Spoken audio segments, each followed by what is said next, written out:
जिन पर राधा रानी कृपा करती हैं, उनकी विचारधारा, उनके भीतर जो अप्राकृत गुण है, गुण से उनके हृदय को एक अलंकार बना देती है। ये जो गठन प्रक्रिया है, ये साधारण मनुष्य के द्वारा, निजी चेष्टा के द्वारा ऐसे अप्राकृत गुण से प्रतिष्ठित होना कदापि संभव नहीं है। मनुष्य में मैंने भगवत भक्त छोड़ करके और साधारण बहुत मनुष्य में बहुत सारे गुण हैं, ऐसा नहीं है नहीं है, लेकिन वो गुण भी प्राकृत है। लेकिन भक्त जो होते हैं, जो भगवत शरणागत होकर के भगवान के लिए ही समस्त जीवन को समर्पण करके हरि भजन करते हैं, भगवान उनके भीतर अनुप्रविष्ट होकर के भक्ति देवी के कृपा को माध्यम करके उनके भीतर अप्राकृत गुण से उनके हृदय को अलंकृत कर देते हैं। कृपालु, अकृत द्रोह, सत्यसार, सम, निर्दोष। निर्दोष माने हमारे अंदर बहुत सारे दोष है, बहुत दोष है, सब मनुष्य में दोष है। शरीरधारी प्राणी मात्र, चाहे साधु हो चाहे गृहस्थी हो, निर्दोष होना कदापि संभव नहीं है। हाँ, किसी में किसी दोष की अधिकता, किसी में कोई दोष की न्यूनता, इतना हो सकता है। अब में क्रोध दिखने में आता नहीं है, हम में क्रोध ज़्यादा है, ठीक है। हम में क्रोध, आप में क्रोध नहीं है, आप में काम है ज़्यादा है, दिखने में आता नहीं है। हमारे भीतर लालसा, लोभ दिखने में आता नहीं है, आपके अंदर थोड़ा सा लोभ ज़्यादा है। ऐसे कुछ गुण की अधिकता, कुछ गुणों की न्यूनता, लेकिन है नहीं, ऐसा होना संभव नहीं। जब तक जीव अपना स्वरूप में स्थित नहीं होता है, अपना स्वरूप माने मैं स्वरूप, मैं राधा रानी की हूँ, राधा रानी मेरी है, और वो स्वरूप जो गुरु प्रदत्त स्वरूप में स्थित हो जाते हैं और राधा रानी के साक्षात प्रत्यक्ष दर्शन करके, प्रत्यक्ष अनुभूति के द्वारा उसके हृदय ग्रंथि खुल जाता है, तो उस स्थिति में वो सर्वथा निर्दोष हो जाता है। उसके पहले प्राकृत शरीरधारी मनुष्य, शरीर में आत्मबुद्धि संपन्न जो मनुष्य है, ये कदापि निर्दोष होना संभव नहीं। क्यों? माया के संपर्क के कारण ये दोष आकर के उसमें जीव चैतन्य सत्ता के ऊपर हावी हो जाता है। मोह, तंद्रा, भ्रम, रुक्ष रस, परिश्रम, असत्य, क्रोध, आकांक्षा, शंका, विश्व विभ्रम, उल्लन, काम, वैषम्य, लुलता, मद मत इत्यादि बहुत सारे अवगुण हैं। वास्तव में ये अवगुण आत्मधर्मी नहीं है, ये शरीर धर्मी है, आत्मा से इसका संबंध नहीं है। लेकिन शरीर से तदात्मता के कारण ये अवगुण जो है हावी हो जाता है अहंकार रूपी जीव चैतन्य सत्ता के ऊपर। इसका दोष नहीं। जैसे पागल बहुत कुछ बोलता है, गाली देता है, कभी कुछ करता है, उसका दोष नहीं है, वो पागल है। पागल माने प्रकृतिस्थ नहीं है, स्वाभाविक नहीं है। ऐसे ही जीव स्वाभाविक माने अपने स्वरूप में स्थित ना होने के कारण ये पागलपन ही है। पागलपन माने अपने स्वरूप से विच्युति, स्वरूप से हट करके एक शरीरधारी मायाबद्ध जीवात्मा रूप में संसार चक्र में भ्रमित हो रहा है। इस कारण माया गुण से प्रभावित होकर के ये अवगुण जो है इसमें हावी हो जाता है। लेकिन इसके अंदर आत्म संबंधी बहुत सारे गुण भी है। जब वो भगवत शरणागत हो जाते हैं तो क्या होता है, भक्ति देवी उनके हृदय में बैठ जाते हैं। फिर उसको हृदय जो उसकी जो हृदय है धीरे धीरे धीरे धीरे धीरे धीरे बहुत सारे अप्राकृत, वो प्राकृत नहीं, कृपालु, अकृत द्रोह, सत्य, सार, समो, निर्दोष, बदान्न, मृदु, शुचि, अकिंचन, सर्वप्रकारक, शांत, कृष्णैक शरण, अकाम, अनिह, स्थिर, विजित सरगुण। विजित सरगुण माने काम, क्रोध, लोभ, मोह, मत, मात्सर्य, सरगुण वर्जित। निर्दोष माने ये सारे अवगुण जितना कहा गया है समस्त दोष वर्जित होने से उसको निर्दोष कहा जाता है। निर्दोष शब्द का लंबा माने हम लोग एक दोष से मुक्त होना संभव नहीं होता है। काम, क्रोध, लोभ, मोह आदि मोहत अंधरा ब्रह्म रुक्ष रस परिश्रम जो बताया गया 18 प्रकार दोष, एक दोष से माने दूर रहना मुश्किल।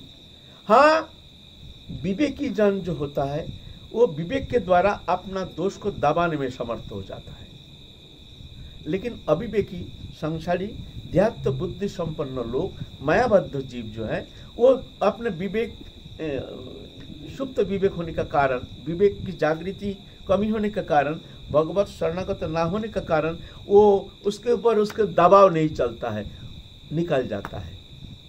इतना फर्क होता है। विवेकी माने जो भगवत चरण में समर्पित जो साधक है, भगवत शरणागत होने के कारण उनके अंदर कुछ ऐसी शक्ति हो जाती है। मान लीजिए काम, क्रोध, लोभ आदि, क्रोध आ गया, भयानक क्रोध आ गया, किसी ने कुछ कह दिया, कोई ऐसा हो गया, क्रोध तो खूब हो गया, लेकिन वो देखते हम तो साधु हैं, क्रोध तो बड़ा अनर्थकारी, क्रोध तो होना उचित नहीं है, हम तो साधु हैं, चलो कुछ मत कहो, कुछ मत कहो, अच्छा भैया हमसे गलती हो गया। क्रोध भयंकर आ गया मन में, जैसा क्रोध है जिसको मार के ठंडा कर दो, लेकिन क्या करें, अब हम साधु हैं भाई, क्रोध तो करना उचित नहीं, लोग क्या सोचेंगे, और हम भी ये तो ऐसे उचित नहीं है, इसको दमित करना हमारे साधन प्रक्रिया के अंदर है ना, दबा देते हैं। तो हम क्या देखते हैं दूर से, बाबा देखो कितना सहनशीलता, इनके अंदर क्रोध है ही नहीं, है नहीं ना, वो दबा दिए है, दबाने में थोड़ा समर्थ हो गए, इतना फर्क है नहीं, ये कहा नहीं जाएगा, काम, क्रोध, लोभ, मोह, मत, मात्सर्य जो आदि ये है नहीं, कहा नहीं जाएगा, ये धीरे धीरे धीरे, उस दिन बताए ना कषाय जो है, जागृत कषाय, सुप्त कषाय, मूर्छित कषाय, निर्धुत कषाय, ये कषाय है। ये धीरे धीरे जब साधक साधन प्रक्रिया के द्वारा जितना ऊपर आगे चढ़ते जाते हैं भगवत कृपा से, उसके भीतर भक्ति रूप आलोक जो प्रज्वलित हो जाता है, तो धीरे धीरे अवगुण सब ये नष्ट देखने में आता नहीं है। जैसे मान लीजिए दिन में आकाश में तारा दिखता नहीं है ना, दिखता नहीं है, क्यों? तारा नहीं है, है सूर्य किरण के प्रभाव से दिखता नहीं है, सूर्य अस्तमित होने से दिखने में आता है। ऐसा ही क्या होता है, जब हमारे भीतर ऐसे भक्ति देवी कृपा करते हैं, राधारानी के अनुग्रह से हम जी अनुग्रहित होते हैं, तो इस तरह से उनकी भक्ति आलोक में हमारे हृदय कमल खिल जाता है, प्रकाश हो जाता है, तो हमारे अंदर जो काम, क्रोध आदि अवगुण जो है ये दिखने में आता ही नहीं है, नहीं, लेकिन है। ये तभी समाप्त होता है जब उसके जड़ चेतन ग्रंथि खुल जाता है, भगवत स्वरूप प्राप्त करने में समर्थ हो जाता है, भगवत कृपा से, राधारानी की कृपा से वो दिव्य प्रेम प्राप्त करने में समर्थ हो जाते हैं, तो स्वरूप प्राप्त करके वो मायातीत, गुणातीत, त्रिगुणातीत हो जाते हैं, तभी जा करके उसका ये जो अवगुण जो है इससे पूर्ण रूप से मुक्त हो जाता है, इसका पहले होना संभव नहीं है ना। तो भगवत भक्त इनके संबंधी अप्राकृत गुण संपन्न, इनके संबंधी वचन के द्वारा तुम क्या बोलोगे, क्या वर्णन करोगे? हम तो प्राकृत मायाबद्ध जीव है, हम क्या जानते हैं उनके संबंध में। इसीलिए महत्पुरुष साधु संत के संबंध में कुछ मंतव्य करना, बहुत हिसाब करके शब्द प्रयोग करना, ये साधु ऐसा है, ये साधु ऐसा है, ये इसका है, कहना नहीं, कुछ कहना नहीं, ना जाने किस हृदय में प्रभु किस तरह से कृपा करते हैं, किस घट में साधु कैसे प्रकाशमान होकर विराजमान है, ये कहा नहीं जाएगा। तो ऐसे ही महाप्रभु के पार्षद गोपाल भट्ट गोस्वामी की आज तीरभाव तिथि उपलक्ष्य में जो श्रवण किए हैं, जो थोड़ा सा अध्ययन किया है, उसको माध्यम करके थोड़ा सा वर्णन करने का प्रयत्न कर रहे हैं। महाप्रभु के पार्षद ज्यादातर तो थे गृहस्थी, गृहस्थ माने गृहस्थ आश्रम में थे। ऐसा नहीं गृहस्थी माने गृह में रहना ही गृहस्थी नहीं है, और जंगल में जाना ही बैरागी नहीं है। जिसका मन में भोग वासना है वो गृहस्थी है, जिसका मन में अनासक्ति है, भोग वासना के प्रति अनासक्ति है, वो बैरागी है। ये गृहस्थ में रहे तो जंगल में रहो, उसमें कुछ फर्क नहीं पड़ता है। लेकिन गृहस्थ के लिए थोड़ा कठिन हो जाता है, संसार में समस्त वस्तु पदार्थ भोग वस्तु का अंदर रह करके पूर्ण रूप से अनासक्त होना, ये तो कठिन बात हो जाता है। लेकिन कठिन होने से भी होना संभव है। अगर गृहस्थ के अंदर ऐसे किसी को दिखने में आता है जो संपूर्ण रूप से कामना वासना वर्जित अनासक्त, तो भगवान इसको बहुत प्रशंसा करते हैं। भगवान कहते ऐसे जो गृहस्थी भक्त है तस्तु कर्म संन्यासात् कर्मयोग विशिष्यति, ऐसे जो कर्मयोगी है वो श्रेष्ठ है। लेकिन ऐसे हमारे जैसे संसारी नहीं, जो पूर्ण रूप से अनासक्त, संसारी दृश्यमान जागतिक वस्तु पदार्थ के प्रति किंचित मात्र भोग वासना नहीं, अपनापन नहीं, सभी प्रभु का है। दृश्यमान जागतिक वस्तु पदार्थ, स्त्री कुटुंब परिवार धन जन वित्त वैभव, ये समस्त प्रभु का है। इससे हमारा लेना ना देना मगर रहना, ऐसे भावना लेकर के जो प्रभु के चरण में पूर्ण समर्पित होकर के जीवन व्यतीत करते हैं प्रभु की प्रसन्नता के लिए, वो श्रेष्ठ है। ऐसा कुछ समझे जो हम गृहस्थ हम श्रेष्ठ हैं तो बड़ा भूल हो जाएगा, तो बड़ी भूल हो जाएगा। ऐसा गृहस्थी नहीं।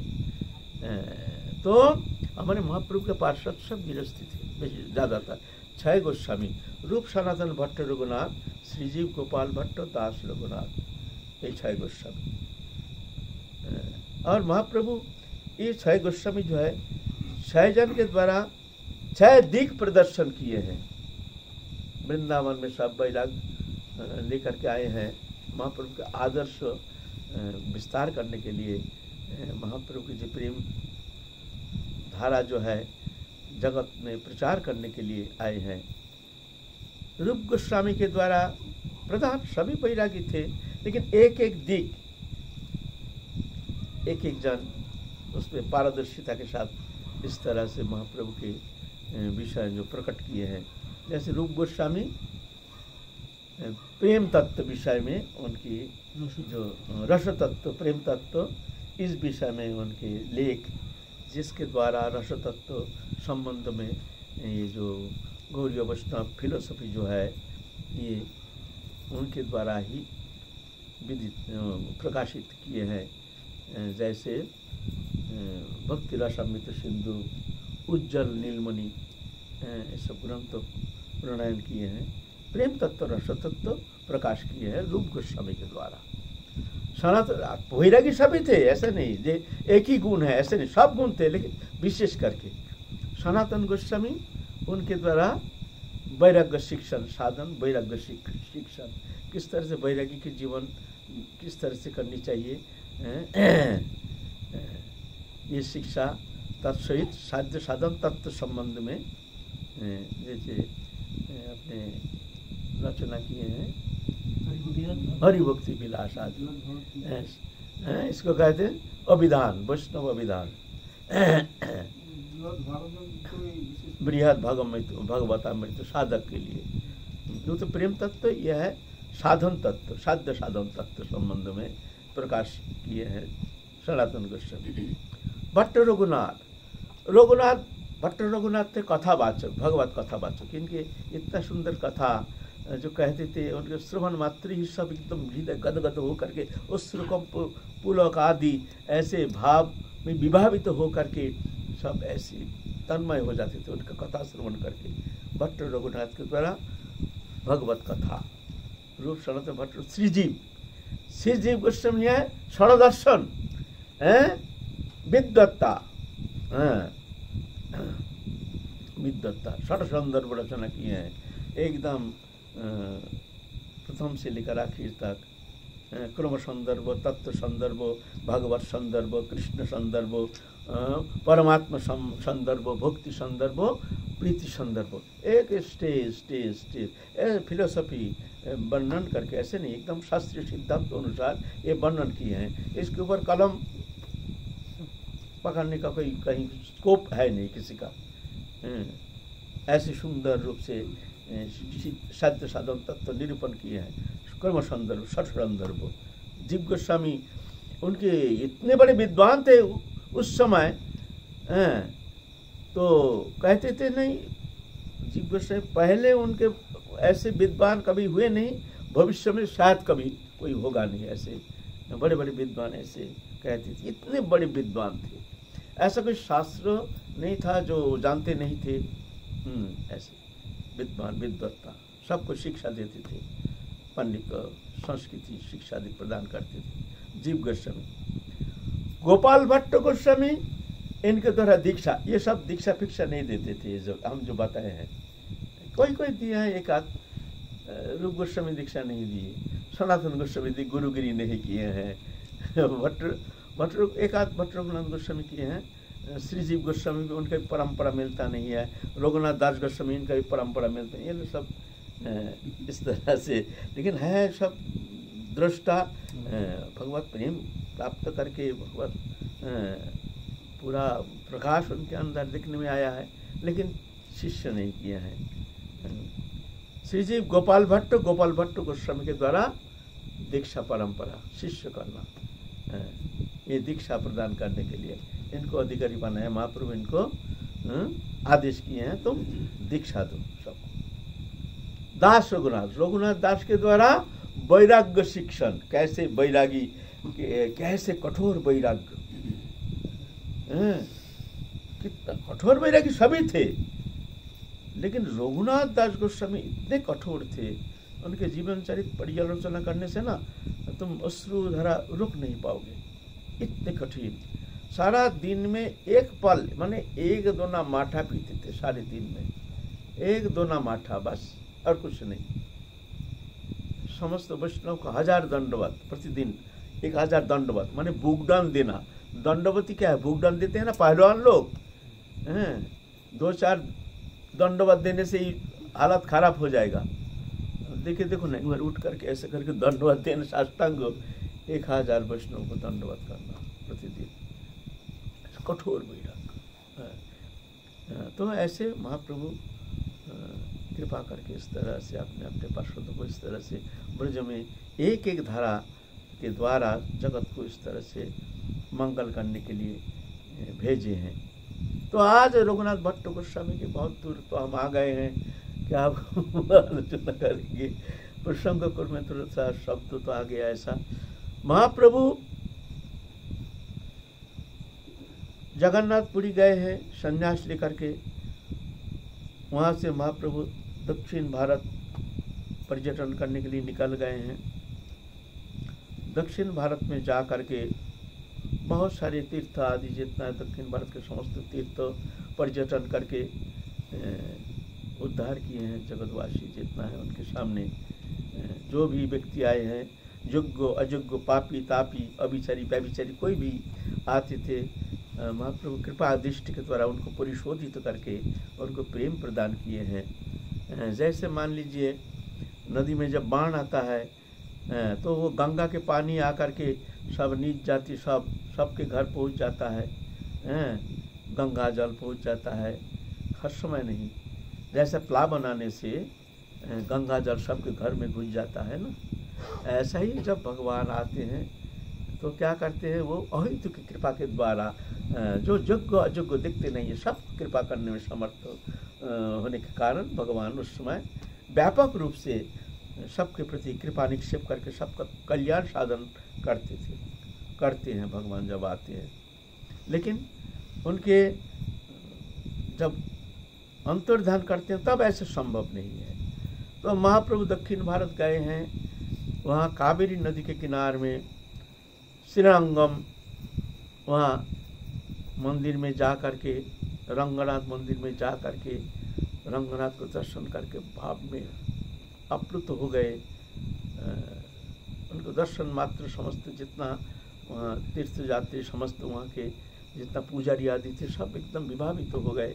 ऐसे दिव्य दर्शन, ऐसे दिव्य भाव देख करके बहुत ही प्रभावित हो गए। त्रिमल्ल भट्ट, वेंकट भट्ट वहाँ के पुजारी थे, तत्कालीन वो दक्षिण भारत के बड़े पंडित थे रामानुज संप्रदाय के। तो उनको भाव देख करके बड़े प्रभावित हो गए हैं। उनको आदर करके अपने घर ले गए, ये महाराज आप हमारे घर में थोड़ा चरण स्पर्श कीजिए, हमारे वहाँ थोड़ा चलिए। महाप्रभु तो देखते हैं हमको तो अभी चतुर्मास आ गया है, तो चतुर्मास के समय तो कहीं एक जगह रह करके थोड़ा भजन ध्यान करना है। बरसात के समय है ना, बरसात के समय कहीं डोलना नहीं चाहिए, कहीं कीड़ा काटा आदि इत्यादि रहने के कारण इस समय डोलने का समय नहीं। इस समय साधु लोग एकांत में रह करके चतुर्मास व्रत पालन करते हैं, ये नियम है। तो महाप्रभु सोचे हम चतुर्मास रह जाएंगे यहाँ श्रीअंगम में। उनके घर गए, उनके छोटा सा बालक था गोपाल भट्ट, जो गोपाल बहुत सुंदर 11 साल उम्र था बच्चा का, बहुत दिव्य दर्शन है। तो प्रभु के पार्षद हैं गुणमंजरी राधा रानी के तो सहचरी है, प्रधाना अष्ट सखी है ना, ललिता विषय का चित्र इंदुलका चंपकलता रंग देवी तंग विद्या सुदेवी अष्ट प्रधाना सखी और अष्ट प्रधाना मंजरी है। इनसे उम्र से छोटे है ये अष्ट मंजरी, रूप मंजरी, गुण मंजरी, रूप रति मंजरी, विलास मंजरी, पुस्तिक मंजरी, मंजुलाली मंजरी, रस मंजरी, गुण मंजरी, लवंग मंजरी, ये अष्ट प्रधाना मंजरी। उसके अंदर गुण मंजरी है ये राधा रानी के सहचरी। बालक देख करके महाप्रभु बहुत हृदय स्पर्शी, उनके जो बच्चा का इतना सुंदर देखने में, इतना सुंदर व्यवहार, और वो भी महाप्रभु को देख करके एक तो सब कुछ भूल गए। महाप्रभु के चरण छोड़ के कहीं जाते ही नहीं। महाप्रभु मंदिर जाते हैं, बच्चा भी पीछे पीछे जाते हैं। महाप्रभु शयन करते हैं तो उनके चरण संवहन करते हैं। महाप्रभु बहुत आदर करते हैं, छाती में लगाते हैं। महाप्रभु तो जानते हैं जहाँ हमारे ही पार्षद है। तो वो तो बालक होने से क्या होता है, तो पूर्व संस्कार जाग गया। बड़े आदर किए हैं। वेंकट भट्ट जो है उनके पिता, बड़े आदर के साथ उनसे निवेदन किए हैं, प्रभु आप चतुर्मास आप कहीं भागदौड़ मत कीजिए, आप हमारे घर रह जाइए। और उनके व्यवहार से भी महाप्रभु बहुत प्रसन्न हो गए। सोच रहे बढ़िया है, ठीक है, हमको तो कहीं रहना है, कहाँ डोलेंगे, चलो इनके यहीं रह जाएंगे 4 मास। और इतने में समस्त श्रीरंगम वासी जो है ना सब आ गए हैं। आ करके सभी चाहते हैं हमारे घर एक दिन निमंत्रण स्वीकार करें, हमारे घर एक दिन निमंत्रण स्वीकार करें। सब ब्राह्मण सब आते, कहते हैं प्रभु हमारे घर एक दिन निमंत्रण, प्रभु हमारे घर एक दिन निमंत्रण। तो वहाँ बांट दिए, ठीक है, काल तुम्हारे घर, परसों तुम्हारे घर, परसों तुम्हारे। ऐसा करते करते 4 महीना बीत गया, सब घर में जा भी नहीं पाए। सब घर में निमंत्रण जो किए हैं 4 महीना एक एक घर में निमंत्रण स्वीकार करते करते 4 महीने भी बहुत घर हो निमंत्रण स्वीकार कर ही नहीं पाए। ऐसे उनके अद्भुत देव दुर्लभ दर्शन करके सब प्रभावित हो गए। तो आप महाप्रभु चतुर्मास करके आप जाएंगे और आगे कन्याकुमारी आदि उधर जाएंगे। वेंकट भट्ट बहुत रोए, उनसे एक दोस्ती हो गया, मित्र जैसे संबंध हो गया, खूब रोए। बालक तो बड़ा रोना शुरू कर दिया, पाम पकड़ के, प्रभु हमको ले चलो आपके साथ तीर्थ में, हम भी आपके साथ तीर्थ भ्रमण करेंगे। मानने के लिए तैयार नहीं। बच्चा होने से क्या होता है, वो तो संस्कार है। वृद्ध होने से क्या होता है, वो संस्कार है। ये तो आत्मा है ना, आत्मा तो सदा उनको तो बचपन कुमार जौवन जराई तो आत्मा में है ही नहीं। तो बालक होने से क्या होता है, महाप्रभु को चरण छोड़ के घर में रहना नहीं चाहता, प्रभु हमको ले चलो। तो महाप्रभु कहें तुम रहो, हमारे साथ मत चलो, हम ना जाने कहाँ कहाँ डोलेंगे, हम जाते समय तुम्हारे घर होके जाएंगे।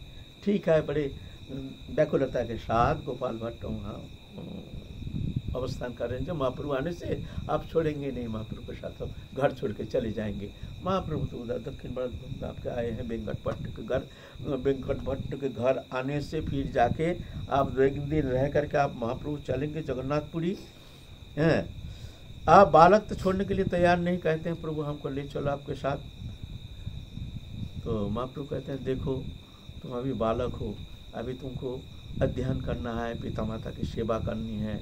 अगर तुम हमसे प्रेम करते हो तो हमारे बात मानोगे? बोले हाँ मानेंगे। तो तुम अभी घर छोड़ के मत जाओ, जब तक माता पिता है तब तक जा करके तुम माता पिता की सेवा करो, माता पिता को छोड़ के कहीं जाना नहीं। वास्तव में ऐसा है, जब तक माता पिता रहता है तब तक जा करके किसी को घर छोड़ के जंगल जाना उचित नहीं है। माता पिता की सेवा करनी जरूरी है। ऐसा होता है माता पिता उनको आशीर्वाद करके आदेश कर दिया जो तुम जाओ भजन करो जाकर, तो अलग बात है। लेकिन माता पिता को दुखी करके अगर कोई सोचे कि हम जंगल में जाकर के कोई भजन करेंगे, उसका भजन सिद्ध नहीं होता है। हाँ, आशीर्वाद करते हैं, जाओ ठीक है बेटा तू भजन कर, तो ठीक है। लेकिन अगर ज़्यादा दुखी हो गया, ऐसा हो गया था हमारे सिद्धू बाबा कृष्णदास बाबा का, भजन करते थे गोवर्धन में, माँ आए हैं ढूंढते ढूंढते, आ करके पुत्र को तो मिल गया, लेकिन वो तो परम चरम वैरागी, कौन किसका माता पिता है ये विचार आ गया। ना हमारे माता है ना पिता है, एकमात्र भगवान ही सबके माता पिता। पिता अमर्ष जगतो माता दाता पितम हो विद्यम पवित्र ओंकार रिक्षम जोजिरी वचा गतिर्भत्ता प्रभु साक्षी निवास शरण श्री प्रभव प्रलय स्थानंग निधनम विजयम, सभी मैं हूँ। तो एकमात्र भगवान ही पिता माता है, ये तो शरीर का माता पिता है। उनसे उनको माता को आदर नहीं किए हैं, माता दुखी होकर रोते रोते चले गए, उनका भजन बंद हो गया।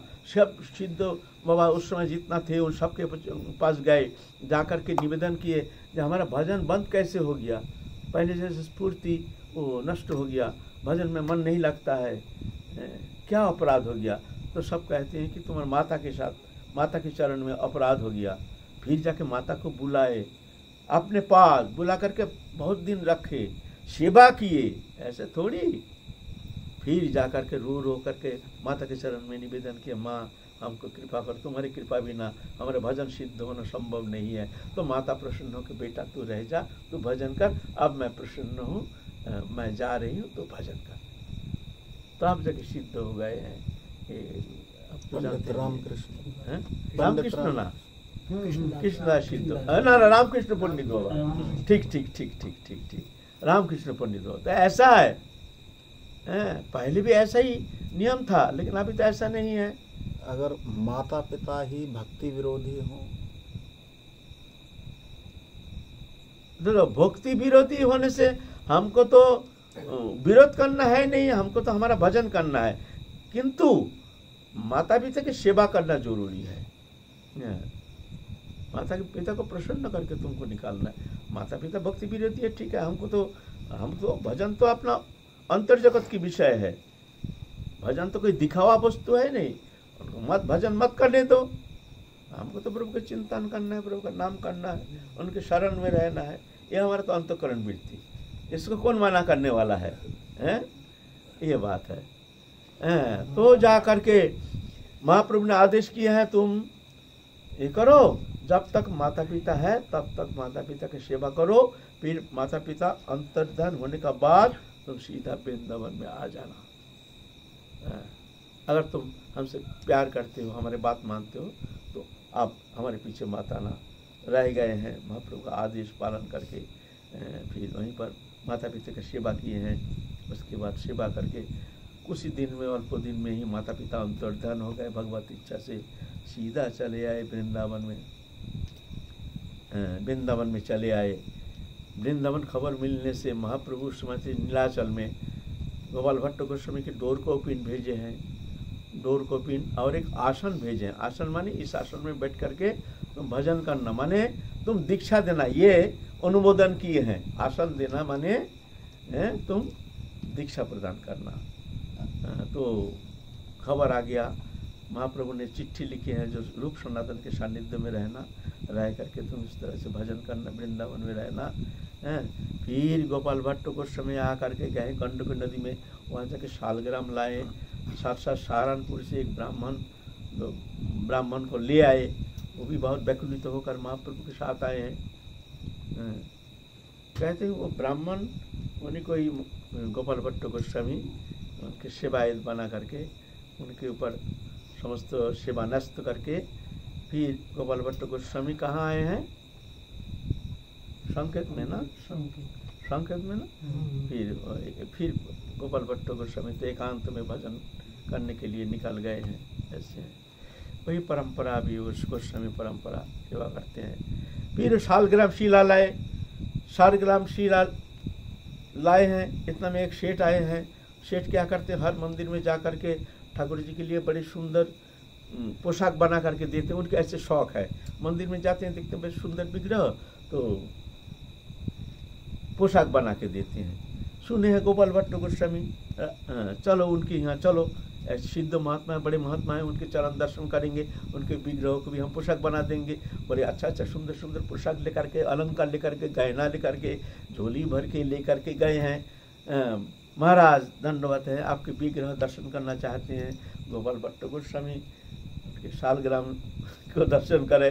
अरे हम तो सोचे हैं विग्रह, हम तो सोचे हैं विग्रह के लिए सुंदर पोशाक देंगे, अब ये तो विग्रह है।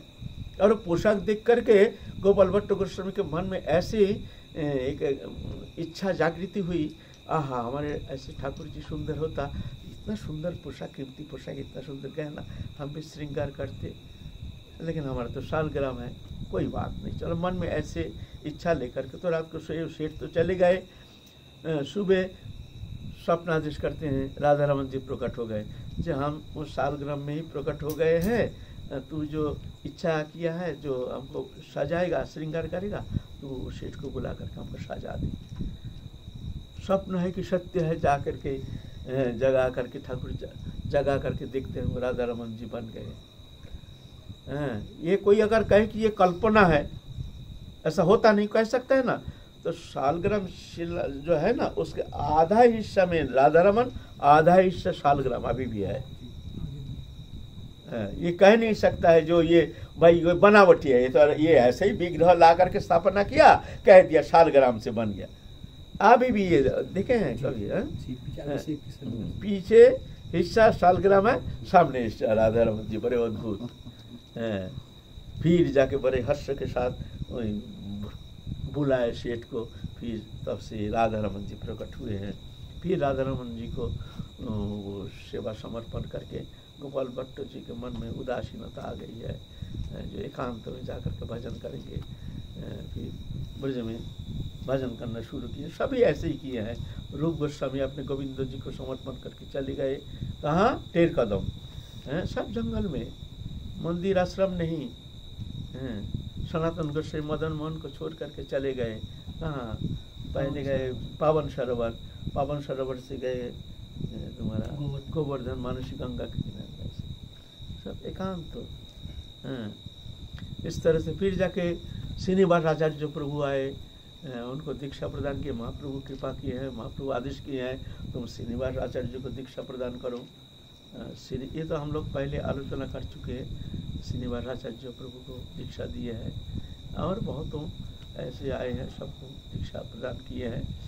उसके बाद महाप्रभु के अप्रकट के बाद, महाप्रभु के जन्म के 100 साल पीछे, 85 साल उम्र में गोपाल भट्ट गोस्वामी वृंदावन में शिक्षा से अपने शरीर परित्याग कर दिए। उनके जीवन संबंध में विशेष कुछ और कुछ विस्तृत वर्णन है नहीं, थोड़ा थोड़ा कहीं मिलता है। आज उनके ऐसे पावन तिथि है, थोड़ा पानी को पवित्र करने के लिए थोड़ा सा रस आस्वादन करने का प्रयत्न किया। जय जय श्री राधे। ये माता पिता संबंध में सबके लिए एक सिद्धांत मुझे लगता है कि कुछ विचारणीय विषय है। कोई विचारणीय विषय नहीं है। विचारणीय विषय एक जगह है, अगर मान लो तीव्र वैराग्य, जो वैराग्य माने भगवान के लिए एकदम शरीर का बोध भी नहीं, ऐसी अवस्था स्थिति आ जाती है। ऐसी स्थिति में साधक उनके लिए जो विधि निषेध के पार चले जाते हैं, वो तो अलग स्थिति। उसके पहले जब तक विचार रहता है तब तक जा कर के घर छोड़ना अनुचित है, माता पिता की सेवा छोड़ करके वैराग्य लेकर जंगल जाना अनुचित है। तावत कर्म निकुर्बितो निर्विद्यतो जावता मत कथ श्रवणादो व श्रद्धा जबत न जायते, श्रीमद् भागवत कहते। तावत कर्म निकुर्बितो, तब तक कर्म करना संसार में ना। निर्वेद, निर्वेद माने कोई रकम भगवान छोड़ के दृश्यमान जागतिक कोई भी वस्तु पदार्थ के प्रति किंचित मात्र आसक्ति नहीं, इच्छा नहीं, उसको कहते हैं निर्वेद अवस्था। गीता में क्या कहते हैं? अश्वत्थमेनं सुविरलम असंग शस्त्रेण धीरेण चित्ता तदपदं तत्परिमार्गितव्यं जस्मिन् गता न निवर्तन्ते भुव तमेव चद्दं पुरुषं प्रपद्ये जत प्रवृत्ति पुरुषिता पुराणी। अश्वत्थम एनं सुविरूढ़ो मूलम असंग शस्त्रेण धीरेण चित्ता।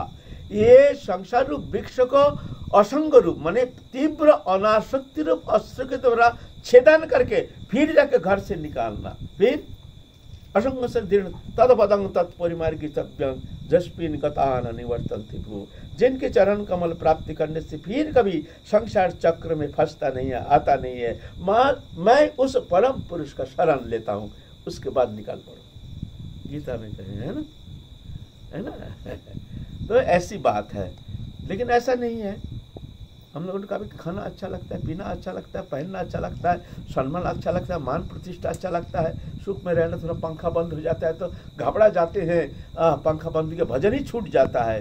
कितना कितना बाधा विपत्ति हो। हर एक रकम सुख सुविधा चाहिए, बढ़िया खाना, सूखी रोटी खाया नहीं जाता है, रसोई तो अच्छा नहीं हुआ, ये रसोई कोई खाने का चीज़ है, देखो ये कोई नहीं, मिर्च नहीं, मसाला नहीं, कुछ नहीं, कितना प्रकार है। ऐसा नहीं। बाबा आपने जो उदाहरण दिया रामकृष्ण जी का, तो उनका जो भजन विक्षेप हुआ वो अपनी माता के प्रति अपराध की वजह से हुआ या उनकी माता वैष्णव थी, वैष्णव अपराध की वजह से हुआ? ना उनका माता का अपराध क्यों? माता तो आए हैं पुत्र से मिलने के लिए, लेकिन अनादर किए। माता आए हैं यहाँ, वो भाग जाते हैं और ग्राम, डर के हमारे माता से मिलेंगे नहीं, जिससे माँ हमको फिर रो पीट करके फिर जाकर हमको ले जाएंगे घर, ना जाने क्या करेंगे, ना जाने रह जाएंगे यहाँ। फिर माँ जाते हैं, फिर उनको ढूंढ करके बेटा कहाँ गया, ना फलाना गाँव गया है, वहाँ जाते हैं, सुनते हैं माँ आए हैं और भाग करके झोला झाटी लेकर के और दूसरा गांव में, फिर माँ ढूंढते ढूंढते वहाँ जाते हैं। माँ परेशान हो गए, दुखी हो गए, रोते रोते चले गए राजस्थान, जयपुर शायद रहते थे, है ना। इसी में वैष्णव अपराध हो गया माता के चरण में। उनका माँ तो परम भक्तिमती थी। हाँ, ऐसा थोड़ी होता है। भजन पूरा छूट गया था, होगा नहीं, चलेगा नहीं।